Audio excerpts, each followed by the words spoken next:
বন্ধুরা, আজকে একটা দারুণ রেসিপি তৈরি করেছি। এটা খুবই বিখ্যাত একটা রেসিপি। এই যে আটার বলগুলো সরাসরি আপ্পে মেকারের ভেতরে দিয়ে আজকে এই রেসিপিটি তৈরি করেছি। এটা বেশিরভাগ ক্ষেত্রে ডিনারেই বানানো হয়ে থাকে অথবা অনেকে লাঞ্চেও তৈরি করে থাকে। তো বন্ধুরা, আজকে এই আটার তৈরি বলগুলো দিয়ে যে রেসিপিটি তৈরি করেছি সেটা জানতে হলে সম্পূর্ণ ভিডিওটি স্কিপ না করে দেখার অনুরোধ রইল। আর রেসিপিটি ভালো লাগলে একটা লাইক করে দিতে কিন্তু ভুলবেন না। নমস্কার, আমি নীলিমা, আপনারা দেখছেন এনপি টেস্টি ফুড। তো চলুন বন্ধুরা, আটার বল দিয়ে তৈরি এই রেসিপিটি শুরু করা যাক।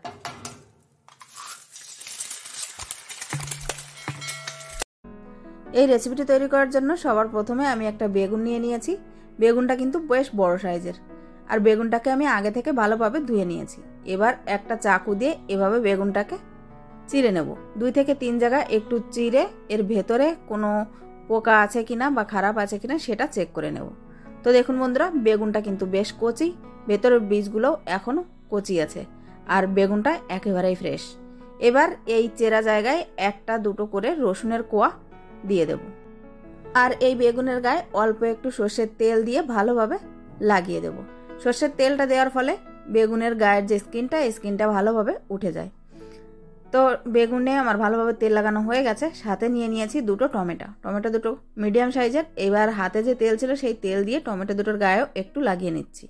এরপর এগুলোকে পোড়ানোর জন্য আমি চুলোয় একটা জালি বসিয়ে দিয়েছি। জালিতে বেগুন এবং টমেটো দুটোকে দিয়ে দেব। এদিকে বেগুন এবং টমেটো দুটো পুড়তে থাক, আমরা আটাটাকে মেখে নেব। সেজন্য একটা পাত্রের ভেতর 2 কাপের মতো আটা নিয়ে নিয়েছি। এই আটার ভিতরে দিয়ে দেব কিছুটা জোয়ান। জোয়ানটাকে আমি একটু হাত দিয়ে ক্রাশ করে তারপর দিয়ে দেব। আর এর ভেতরে দিয়ে দেব স্বাদ মতো লবণ। খুবই সামান্য পরিমাণ দিয়ে দিচ্ছি বেকিং সোডা। আর এখানে লাগছে আমাদের 1 চামচের মতো ঘি। ব্যাস, এই সব উপকরণ দিয়ে এই আটাটাকে ভালোভাবে একটু মেখে নেব। তারপর অল্প অল্প জল দিয়ে এর একটা ডো তৈরি করে নেব। ডোটা কিন্তু খুব বেশি নরম হবে না, আবার খুব বেশি শক্তও হবে না। বন্ধুরা, আজকে এই রেসিপিটা আপনাদের ভালো লাগলে অবশ্যই একটা লাইক করার অনুরোধ রইল। আপনাদের করা একটা লাইক আমাকে নেক্সট ভিডিও তৈরি করার জন্য অনেক বেশি মোটিভেট করে। তো দেখুন, আমি এখানে আটাটাকে ভালোভাবে মেখে নিয়েছি। এবার এটাকে সাইড করে রেখে দেব 10 মিনিট রেস্টে।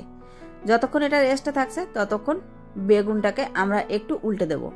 তারপর এই আটার ভেতর পুর ভরার জন্য একটা পুর তৈরি করে নেব। তো দেখুন, বেগুনের এক সাইড ভালোভাবে পুড়ে গেছে। বেগুন এবং টমেটো দুটোকে আমি একটু ঘুরিয়ে দিচ্ছি। আর এই পুরটা তৈরি করার জন্য সবার প্রথমে এখানে নিয়ে নিয়েছি 2 কাপের মতো ছাতু। এটা ছোলার ছাতু। এই ছাতুর ভেতরে দিয়েছি একটু জোয়ান হাত দিয়ে ক্র্যাশ করে, আর দিয়ে দিলাম অল্প একটু গ্রেট করে নেওয়া আদা এবং কিছুটা রসুন কুচি। সাথে দিয়েছি কাঁচা লঙ্কা কুচি এবং পেঁয়াজ কুচি। এরপর এর ভেতরে দিয়েছি 1 চামচের মতো আচারের মশলা। যে কোনো আচার বা আম তেলের মশলা দিলেই হচ্ছে। তো আমি এখানে একটু আচারের মশলা দিয়ে দিলাম, আর দিয়েছি ছোট 1 টুকরো লেবুর রস। অল্প কিছু ধনেপাতা কুচি দিয়ে দিলাম এবং স্বাদ মতো লবণ দিয়ে দেব। এরপর এই সব শুকনো উপকরণ হাত দিয়ে একটু মিলিয়ে নেব। তারপর খুবই সামান্য জল দিয়ে এটাকে একটু মিলিয়ে নেব। জলটা কিন্তু খুবই সামান্য দিতে হবে, যেন এই পুরটা একেবারে নরম না হয়ে যায়। শুধুমাত্র ঝরঝরে ভাবটা একটু কম করার জন্যই জলটা দিয়ে দিলাম। তারপর মেখে নেওয়ার পর একটু চেক করে নিতে হবে লবণ ঠিক আছে কিনা। তো আমার এখানে লবণ একটু কম ছিল, সেজন্য আমি একটু লবণ দিয়ে আবারও সব কিছুকে একবার মেখে নিচ্ছি। এখানে আটার ভেতর ভরার জন্য আমাদের পুর একেবারেই রেডি। এটাকে একটু সাইড করে নিচ্ছি। এদিকে আমাদের বেগুনও কিন্তু ভালোভাবে পুড়ে গেছে। এবার এই বেগুনটাকে এবং টমেটো দুটোকে ঠান্ডা করে নেব। এবার আমরা যে আটাটা মেখে রেখেছিলাম সেই আটাটা 10 মিনিট হয়ে গেছে। এবার আটাটাকে নিয়ে আবারও একবার একটু মথে নেব। তারপর এই আটা থেকে ছোট ছোট লেচি কেটে নেব। এরপর এই লেচিগুলোকে একটু শুকনো আটায় ডাস্ট করে তারপর 2টো বুড়ো আঙুলের সাহায্যে একটা বাটির মতন শেপ দিয়ে দেব পুর ভরার জন্য। এরপর এর ভেতরে ছাতুর যে পুরটা আমরা তৈরি করে রেখেছিলাম সেটা দিয়ে দেব এবং মুখটাকে খুব সাবধানে সিল করে দেব। ঠিক যেভাবে পুরি, পরোটা অথবা মোমোজ বানানোর সময় আমরা পুর ভরে থাকি, এই একইভাবে সবগুলো আটার বল আমরা তৈরি করে নেব। তো বন্ধুরা, ফিরে আসছি সবগুলো আটার বল তৈরি করার পর। সবগুলো বল এখানে আমাদের তৈরি করা হয়ে গেছে। এদিকে বেগুনটাও বেশ ঠান্ডা হয়ে গেছে। বেগুনটা ভালোভাবে খোসা ছাড়িয়ে নিয়েছি।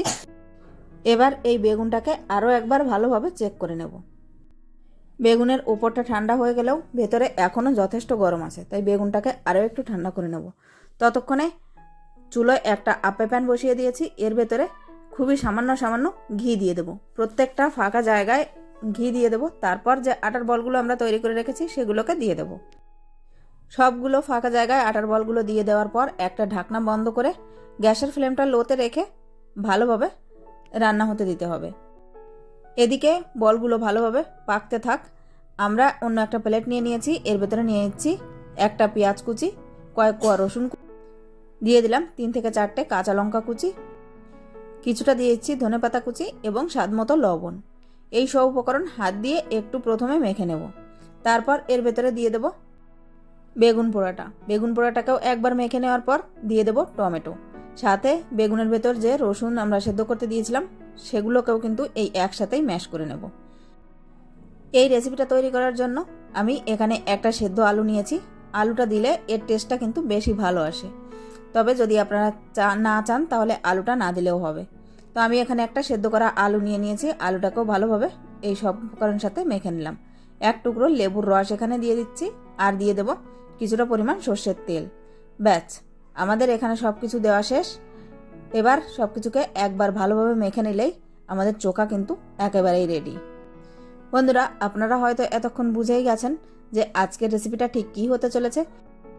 হ্যাঁ, ঠিকই ধরেছেন, এটা বিহার ইউপির সব থেকে বিখ্যাত খাবার লিট্টি চোখা। তো দেখুন, লিট্টিগুলোর এক সাইড কিন্তু বেশ ভালোভাবে হয়ে গেছে। এবার লিট্টিগুলোকে উল্টে দেব। এভাবেই এপিট ওপিট ঘুরিয়ে ঘুরিয়ে লিট্টিগুলোকে বেশ ভালোভাবে রান্না হতে দিতে হবে।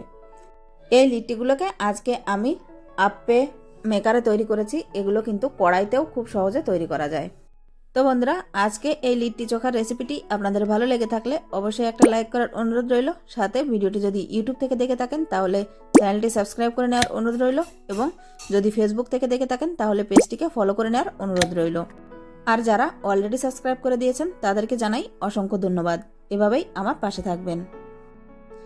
চারিপাশ থেকে লিট্টিগুলো ভালোভাবে রান্না হয়ে যাওয়ার পর লিট্টিগুলোকে নামিয়ে আমি চোখার সাথে সার্ভ করে নিয়েছি। একটা লিট্টি আপনাদের ভেঙেও দেখাচ্ছি। এই লিট্টি সাধারণত চোখার সাথেই খাওয়া হয়ে থাকে, তবে মাংসের ঝোলের সাথেও খেতে কিন্তু হেভি লাগে। এই লিট্টি চোখার রেসিপিটি একবার বাড়িতে অবশ্যই ট্রাই করে দেখবেন। আজকের মতো ভিডিওটা আমি এখানেই শেষ করব। আবারও ফিরে আসবো একটা নতুন রেসিপি নিয়ে। ততক্ষণ পর্যন্ত সবাই খুব ভালো থাকবেন, সুস্থ থাকবেন। ভিডিওটি শেষ পর্যন্ত ধৈর্য ধরে দেখার জন্য আপনাদের সবাইকে অনেক অনেক ধন্যবাদ। নমস্কার।